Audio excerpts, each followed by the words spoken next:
സുശീലന്റെ കാര്യം കഷ്ടാ. ആശുപത്രിയിൽ നിന്ന് ചാടിപ്പോയിരിക്കാനായിരിക്കും ഒരു കണ്ണിന്റെ കുഴപ്പത്തിന് രണ്ട് കണ്ണും കെട്ടി വെച്ചേക്കും അവര്. എനിക്കതല്ല, അമ്പി അണ്ണൻ എവിടെ പോയിന്ന് ഒരു പിടിയില്ല. അത് ആ ഓട്ടോ ഓടി ഇപ്പൊ നേരെ തിരുവനന്തപുരത്ത് എത്തിക്കാണും.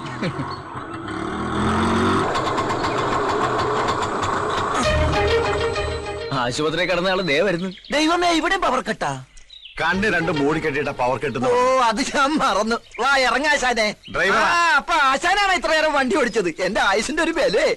ആശാനെ, ആശുപത്രിയിൽ വെച്ച് പരിചയപ്പെട്ടതാണെങ്കിലും ഈ അന്തന് തുണയായി വന്ന സ്ഥിതിക്ക് ഒരു ഗ്ലാസ് കാപ്പി കുടിച്ചിട്ട് പോകാം. പ്ലീസ് വേണ്ട, എളുപ്പം ചെന്നിട്ട് വേണം എനിക്ക് ഒരുത്തിനെ പൊക്കാൻ. ആരെ? അതേതാ കൂടെയുള്ള പിച്ചക്കാരൻ? തേടിയ പള്ളി കാലിൽ ചുറ്റി. നിന്റെ കാലല്ല, നിന്റെ അപ്പന്റെ കാലിൽ. വാ. ഇത്ര പെട്ടെന്ന് ഡിസ്ചാർജ് ചെയ്തോ? ഡിസ്ചാർജ് ചെയ്തല്ല, ഇറങ്ങി ഓടിയതാ. ഞങ്ങൾ രണ്ടുപേരുടെയും പേരിൽ കേസാക്കുന്നു. അപ്പൊ പിച്ചക്കാരനല്ല, രോഗിയാ. ജന്മനാ ഇത് തന്നെ ആ രൂപം. ജനിച്ചപ്പോ ചെറുതായിരുന്നു. എവിടെയാ വീട്? തിരുവനന്തപുരത്ത്. തിരുവനന്തപുരത്തോ? എന്താ പേര്? അമ്പുജാക്ഷൻ. വേണ്ടപ്പെട്ട ഒരു അമ്പിയെന്ന് വിളിക്കും. അമ്പി അണ്ണനാ? അമ്പടാ.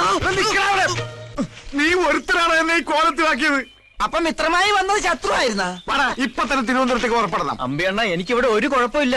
അതൊന്നും എനിക്കറിയില്ല. നിന്നെ കൈയോടെ കൊണ്ടുവരാൻ ചേച്ചിയമ്മ പറഞ്ഞിരിക്കാണ്. വാ, എടുക്ക്, പെട്ടി എടുക്കടാ. രത്നമ്മയല്ലേ വന്നത്? അതെങ്ങനെ മനസ്സിലായി? നല്ല പുളിച്ച മോരിന്റെ മണം. ആരാത്തേക്ക് പോയത്? അമ്പിയണ്ണൻ. ആളാരാന്നറിയോ? ഇല്ല. അമ്പി അണ്ണ, ഞാൻ പറയുന്നത് കേക്കും.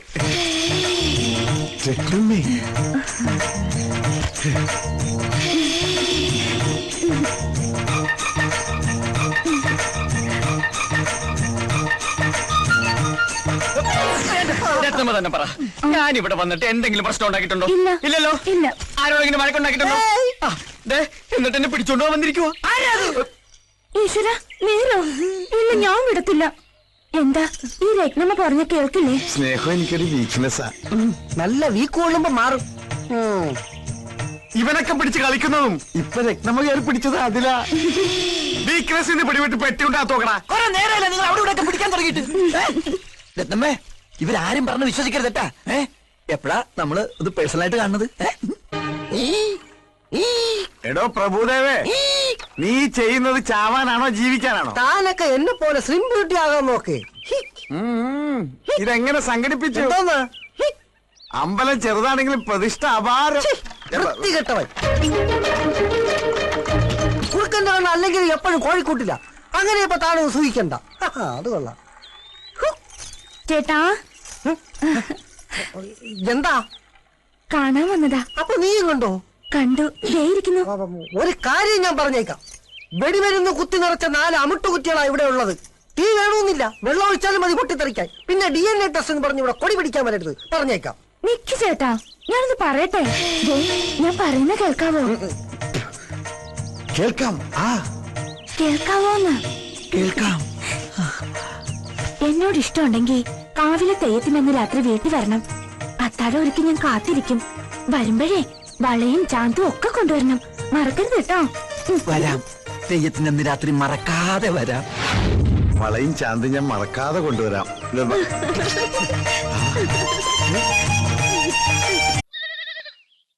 മൃഗജീവികളുടെയും ഇവിടത്തെ മൃഗോദരന്മാരുടെയും ശ്രദ്ധയ്ക്ക് ഒരു സാധാരണക്കാരനെ രക്ഷിക്കാൻ ഒരു പാർട്ടിക്ക് കഴിയില്ല. അവന്റെ സമുദായത്തിന് മാത്രമേ കഴിയൂ. വംശനാശം സംഭവിച്ചുകൊണ്ടിരിക്കുന്ന വിത്തുകാലകളുടെ വികാരപരമായ ആവശ്യങ്ങൾ സംരക്ഷിച്ചിട്ട് മാത്രമേ ഡോക്ടർ, എന്താ? ഭൂമിക്ക് തന്നയച്ചതാ. ഞാൻ പോട്ടെ. അതുകൊണ്ട് ഈ സമരം കാൽനടയായി കണിച്ചുകുളങ്കര വഴി സെക്രട്ടേറിയറ്റിലേക്ക്. ചലോ ചലോ സെക്രട്ടേറിയറ്റ്. ഈ നാട്ടിൽ നിന്ന് നമുക്ക് രക്ഷപ്പെടണം. കാവിലെ തെയ്യത്തിന്റെ അന്ന് രാത്രി ഞാൻ ഒരുങ്ങി വരും. കൈവിടരുത്. ചലോ ചലോ സെക്രട്ടേറിയറ്റ്. ചലത്തെ ചലത്തെ സെക്രട്ടേറിയറ്റ് ചലത്തെ. ഈ നാട്ടിൽ നിന്നും നമുക്ക് രക്ഷപ്പെടണം. കാവിലെ തെയ്യത്തിന്റെ അന്ന് രാത്രി ഞാൻ ഒരുങ്ങി വരും. കൈവെടിയരുത്.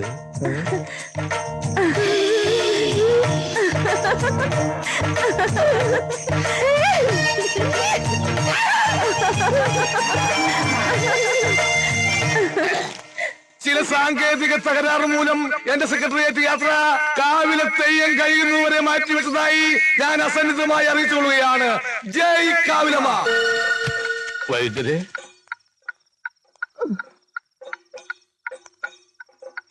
ഞാനിപ്പോ വന്നിരിക്കുന്നത് ഒരു ശത്രുവായിട്ടല്ല, മിത്രമായിട്ടാ. ഇനി ഒരിക്കലും എന്റെ ശല്യം വൈദ്യുതിക്കുണ്ടാവില്ല. ഒളിച്ചോട്ടം ഒന്നിനും ഒരു പരിഹാരമല്ല, പക്ഷെ ചില കാര്യങ്ങൾക്ക് കൂടിയേ തീരൂ. ഒളിച്ചോട്ടോ?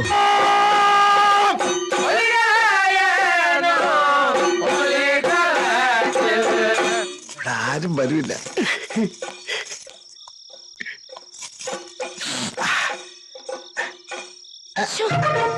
ചേട്ടാ കുറുമ്പൻ. കുറുമ്പൻ? അതേത് കുറുമ്പൻ?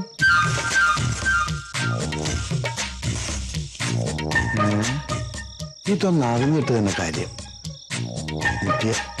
വേണ്ട.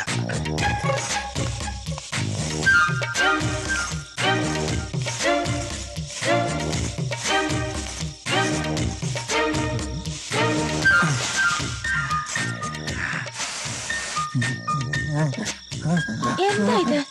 കള്ളൻ. ആരോട് ഇവിടെ സംസാരിക്കുന്നത്? പുറകെ പോയി നോക്കാം. വളകളോടെയും ഇങ്ങിതാ അണിയാത്ത വളകൾ ഇതുകൊണ്ട് മിന്നിപ്പിച്ചേക്കണേ.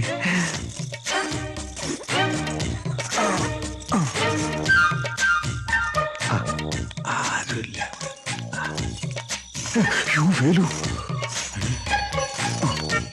ഇവിടുന്നു ചേട്ടൻ പോയിട്ട് ചേച്ചിയായിട്ട് വേഗം വരാട്ടാ.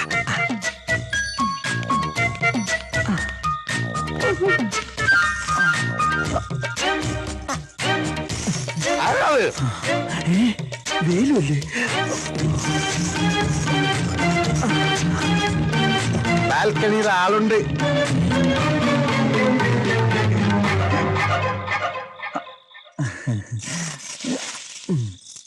ഇതെന്താ ഈ പാതിരാത്രിയിലെ തേന്മാവിൻ കൊമ്പത്ത്? അതെ, ചക്ക വെളുത്താന്ന് നോക്കാൻ വേണ്ടി കയറിയതാ. മാവിലല്ലേ? പിന്നെ പ്ലാറ്റ്ഫോം ടിക്കറ്റിൽ ഏതൊരു തെണ്ടി അകത്ത് കയറിയിരിക്ക. ഞാൻ ഈ ഹൈക്കമാൻഡിൽ കയറി ഒന്ന് നിരീക്ഷണം നടത്താന്ന് കരുതി. നീ എന്താ ഇവിടെ? ഞാൻ ചിട്ടി പിടിക്കാൻ വന്നതാ. തെയ്യം പ്രമാണിച്ചകത്ത് നറുക്കെടുപ്പ് നടക്കിയ. ആണോ? ആ ഭാഗ്യവാൻ ആരാണോ? ഞാനാണ് ആ ഭാഗ്യവാൻ. ചുവന്ന പട്ട് സാരി ഉടുത്ത് വെള്ള മുല്ലപ്പൂ ചൂടി രത്നക്കല്ല് പതിച്ച സ്വർണ്ണമാല അണിഞ്ഞ എന്റെ രത്നത്തിന്റെ ചുമലിൽ ചേർന്ന് ഇരിക്കുമ്പോ നിന്റെ കെട്ടിയോൻ ആ കാലമാറിന് അങ്ങനെ എപ്പോ കയറി വരുമോ? അതിന് ചേട്ടൻ ഇപ്പൊ വിയൂർ ജയിലല്ലേ? ഓ, അയാൾ ജയിൽ ഇടിഞ്ഞാലും പുറത്തിറങ്ങാതിരുന്നെങ്കിൽ നീ എത്ര ധന്യായാലും ഞാനും. രത്നം, രത്നം, കാള ഓച്ചിറ കാള.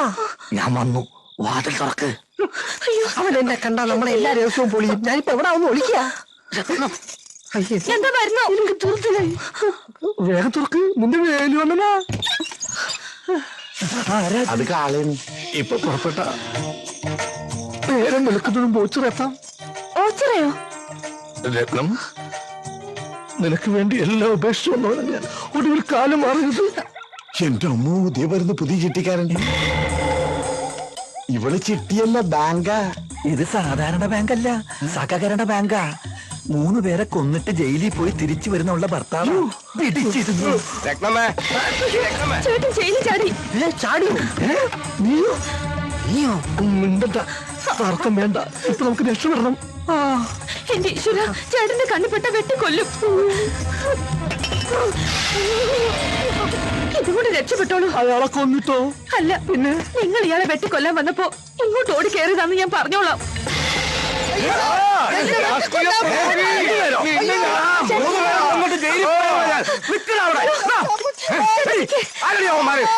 ആ മെലിഞ്ഞ പാവത്തിനെ കൊല്ലാൻ വന്നപ്പോ ഇങ്ങോട്ട് ഓടി കയറിയതാ. ഇനി മുകളിലുള്ളവൻ കാക്കണം.